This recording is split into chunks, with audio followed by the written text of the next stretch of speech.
Testing na mga kabisyo. May kotse sa likod ah. Yan, testing na yung preno. Gawa nung tinanggal na yung suspension mga kabisyo. N-series. Ito yung mga pinagtanggalan natin na suspension. Sige, sige. Up. Pakita ko lang dyan dala. I-beam. Molye. Gearbox. Drag link. Shock absorber. Yan yung mga pinapalit natin pagka tinatanggal natin itong suspension nila. Ulitin ko mga kabisyo. I-beam, molye, gearbox, drag link. At ano pa ba yan? Basta yung setup patungkol sa suspension to molye project. Ito yung unit natin mga kabisyo.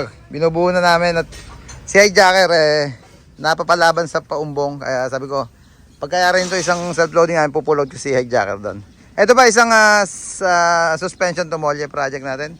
Tinanggal na rin tong suspension nila. At syempre pinalitan na natin ng I-beam. Yan, naka I-beam na yan, naka molye na rin. Gearbox din ang pinapalitan dyan at drag link. Yan yung setup or settings ng suspension to molye project. Pag meron din kayo yung unit mga kabisyo na lagi nagsisira ang upper lower tawag doon, upper lower, yung mga bushing nya. Ayan, kagaya nya, no? Tinanggal namin.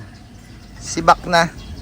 Kaya nag-decide na i-molye na lang para pang matagalan na. Mga bushing lang ang maintenance kasi sa molye.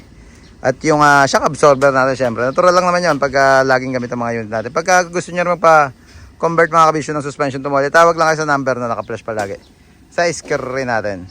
Yeah boy.